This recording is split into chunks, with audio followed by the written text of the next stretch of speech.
Hey, welcome back to Atreyu News.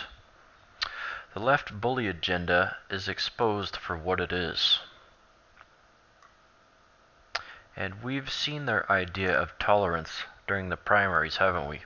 They are so tolerant that they're the first one to throw the punch and the first one to try to silence us while they attempt to say that we are the aggressors. It's a fascinating type of stupidity that we've seen again and again happen throughout history. And what comes next is typically civil war and mass death. Hopefully it doesn't come to that. However, if it does, the militia that exists in the Republican side of ideology far outweighs the leftist militia, which is almost non-existent. Most of their voting base is in inner cities and are not experienced fighters and mostly cowards. Anyways, is the left attempting to silence the right? Let's take a listen. Well, a short answer, yes, but let's take a listen anyway. All right, Matt. You know, I have been noticing lately that whenever the left is trying to make a point or thinks they're caught, they keep talking over someone on the right. And this person saying to you, I mean, I can't believe it, saying you don't get to tell, you don't know what racism is. You don't get to tell what other people what racism. What was that about? Yeah, it's okay for someone on the left like this person to say that Sean Spicer is exhibiting racism, or that Steve Bannon is exhibiting racism, or that Donald Trump is a racist.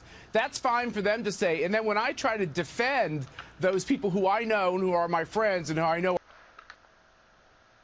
are not racist, and I know their hearts, I'm told I'm not allowed to speak because I'm a white guy.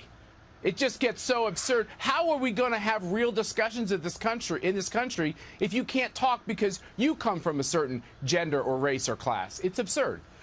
Right. And what it appears to me to be is that you have no right to speak because you're right, you're white, and you can't possibly know what this man knows, and therefore you don't have the right to have a free speech. And I'm seeing this more and more, even when we talk about Milo at Berkeley.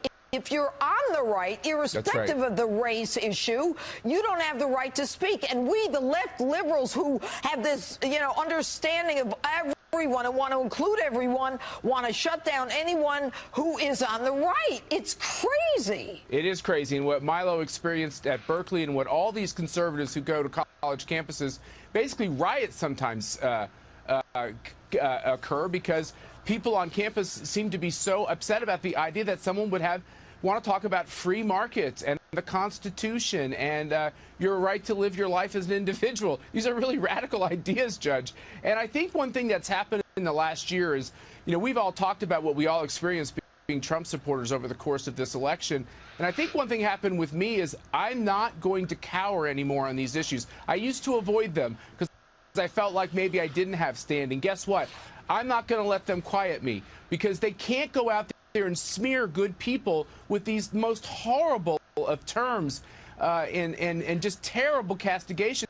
I'm not going to take it anymore. And what they're doing is they're silencing people on the right by ostracizing them, by saying that I'm hypersensitive, I can't possibly hear this, and that person is a racist or a thug or a Nazi or whatever it is, and therefore we must not allow him to speak. I mean, this is contrary to the Constitution, and it is their way of being a bully, and they want to call Donald Trump a bully?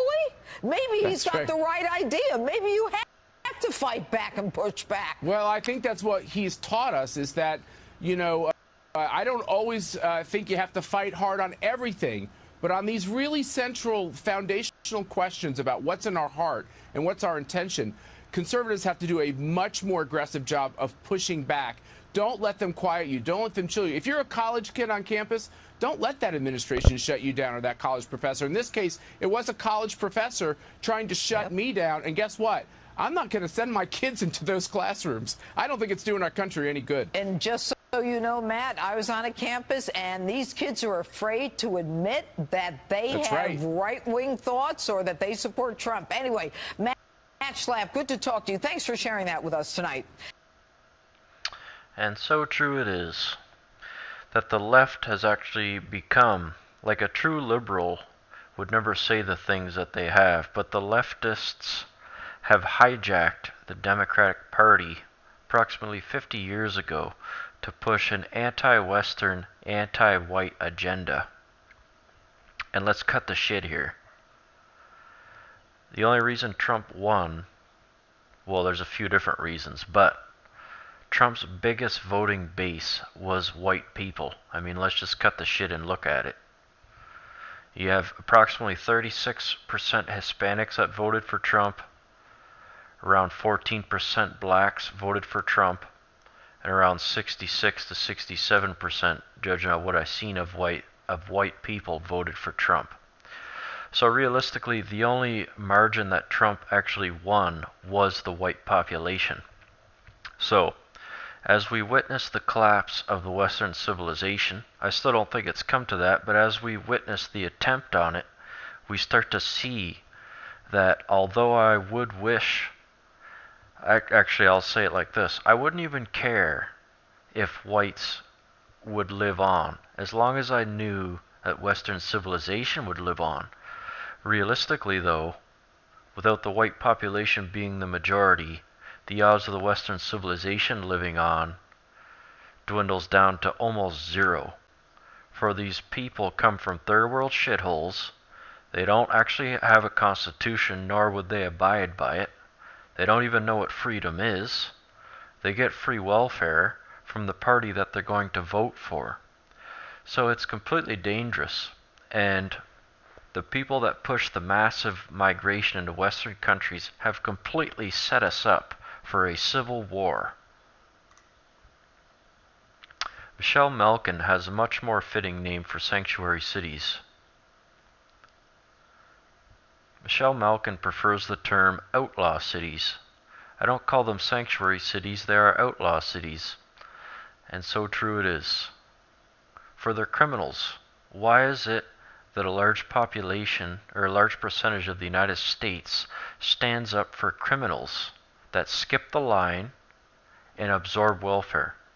And people go to bat for them and bend over backwards for them, yet they wouldn't actually invite these people into their house. No.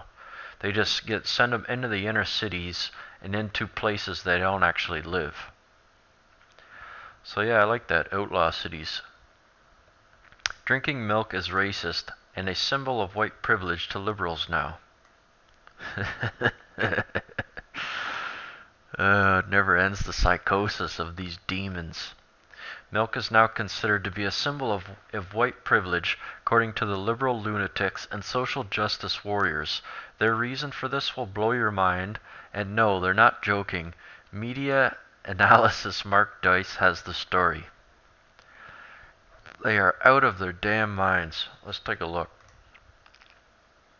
Did you know that to the lunatic liberals, milk is now a symbol of hate, white supremacy, and white privilege? Not because it's white, because, as you know, there's chocolate milk, which is very popular. You can even make your milk pink with Nestle's Strawberry Quick if you're a feminist or a homosexual. So it's not the color of milk that's the problem. So what could it possibly be?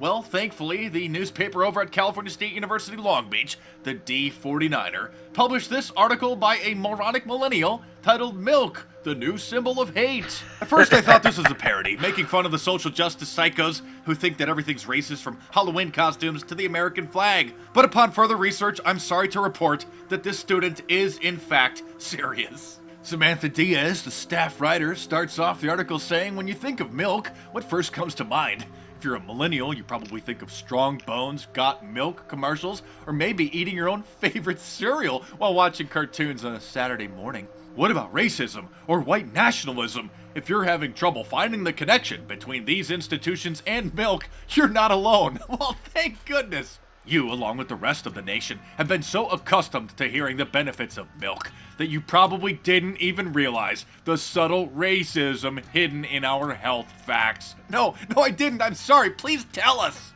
The article goes on to say that because apparently up to 75% of African Americans are lactose intolerant, and that milk is being promoted as one of the primary food staples in America, that is racist. She cites this article from the liberal lunatic website Mother Jones, which was published in August of 2016 last year, that says, are the US dietary guidelines on milk racist? The government recommends that everyone drink 3 cups of milk a day, but a new study finds that African Americans might not need any. The federal government's dietary guidelines urge adults to consume at least 3 cups of milk a day to guard against osteoporosis, a disease which bones become weak and brittle. But people who are lactose intolerant, a group that includes 75% of African Americans, quote, can choose low lactose and lactose-free dietary products, the guidelines say. But this new study has called into question this one-size-fits-all approach. It suggests that most African American adults might not need milk at all. I told you I wasn't joking when I said that this lunatic is being serious. The milk is racist. The crazy college student who wrote this article for the California State University Long Beach newspaper isn't the only lunatic who believes this. This from Mike.com. Milk is the new creamy symbol of white racial purity in Donald Trump's America. And again, this article is serious, not satire. It's getting impossible almost to tell between what is actually satire and what is the actual authentic belief of a lunatic liberal. So apparently after hearing about one of these studies that the majority of black people are allegedly lactose intolerant, some individuals decided to troll the now defunct Shia LaBeouf's live stream, his He Will Not Divide Us 24-hour live stream Donald Trump protest, by coming out with jugs of milk and declaring that it was the symbol of white supremacy. Yes, liberal websites are actually citing an IRL in real life trolling prank by some folks at 4chan as evidence that milk is a symbol of white supremacy. I'm Mark Dice, thanks for watching. Subscribe to my channel if you're new and check back here every day for new reports. Man, that's hilarious. It is strange how many white people are actually pushing this crazy shit against people that look just like them. Fascinating. I was having this argument. Of course, I should know better than to argue with a stupid person. Because if you argue with a stupid person and you yourself are not stupid, they will beat you with experience because they've been stupid their whole life. But I do find it funny, the whole white privilege thing.